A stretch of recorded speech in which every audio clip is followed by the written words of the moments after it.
more drama for the week, but all right, back to football. Indiana at Ohio State. How you feeling here, Chance? Clueless. Because both teams look really good. They haven't shown cracks. I'm excited to find out who's real out of these two teams. That finally we get some competition. We get to find out who's real. You know,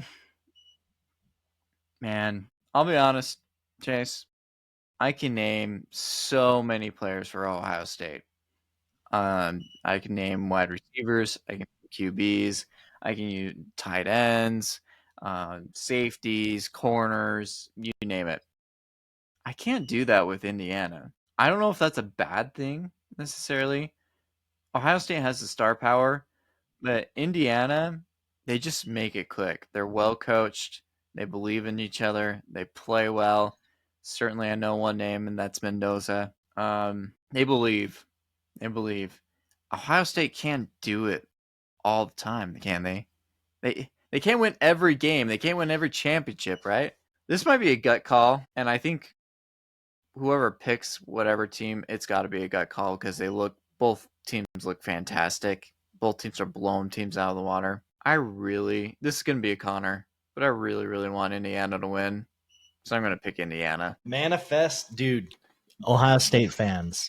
That might not seem like much, but this dude has been jinxing and hexing the teams that he votes against all season. There has been some black magic going on. Duke made the ACC championship game, guys. He called Duke to make the ACC championship. So I know you've had a dominant season and it looks like everything's in your corner, but if Chance is picking against you, you should be scared. This is not a good sign. The only thing that can make it worse is if we made this a hot take.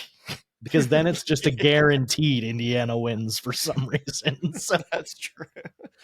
Oh man, we should just do it for the memes at that point. But unfortunately, we couldn't even hot take because our other host isn't here, and he picked Indiana as well. So he probably saw the eye showing behind the waterfall that spread apart to show I and W or whatever he said when Indiana beat Oregon.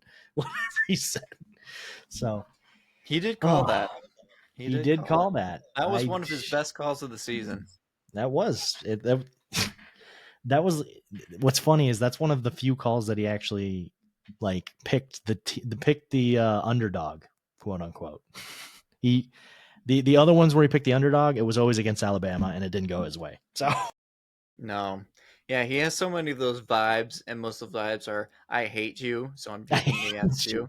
I'm not picking USC, right? But for some reason, he just loves Indiana. Before anybody knew that they were Indiana, he just loved them, and he was right. I give him credit; he was right. Guys,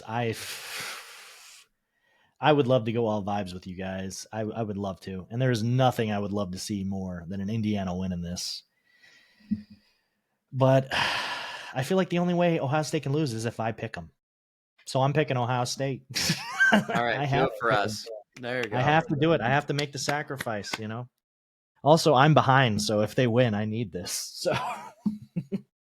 Ohio State will win this game. Unfortunate for everyone outside of the state of Ohio. I would much rather see them lose, but they're a strong team. They've shown no weaknesses, really. Indiana has shown a couple weaknesses on the road against Penn State and some other teams. They have squeaked out some victories. Yeah, Iowa. Those are good. Those are great defenses, though. Penn State has a good defense, and I feel like that was their dying breath. They're like, we can upset this team. I think it spoke more to the will and the talent that was left on that team after they fired James Franklin, to be fair. But Mendoza did not play good in that game, so he's shown weakness. And this week he can't. He cannot show weakness against this Ohio State team. He can't do that unless Sayan shows more weakness, which hasn't statistically been there. But he hasn't done that. He's looked perfect. But at the same time, he has not played any good defenses outside of Michigan. Like Texas, you could say they're a good defense, and that was a struggle fest for both teams in the first game of the season. Texas is a good defense. I don't think they were playing that great of defense. It was more so both quarterbacks were just not playing that well. So I would love to see as well how Ohio State's offensive line holds up. 'Cause that was the question before the beginning of the season. They haven't really been tested. Um, I don't know if they're going to get tested here or not, but I'd love to see if they do. yeah, they referenced that in the Michigan game a lot. They're like, "Oh, the flack this Ohio State offense, the offensive line has gotten." I was like, in Ohio or mainstream? Because I've heard nothing about this. It's all been positive vibes all the way for this team. So I haven't heard a negative thing about this team all year. So, but not that the whole team's perfect. You can't have that anywhere. You know, other teams are going to steal prospects, but they're a complete team. And unfortunately, they are poised probably to win this game and make a run, but we'll see. That's All a good right. story. Indiana's a good story. It would be awesome to see Everybody that should be everybody should be rooting for him.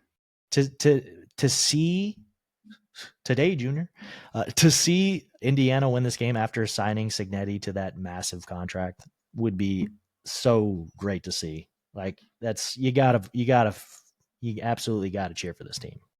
You got to. Yeah.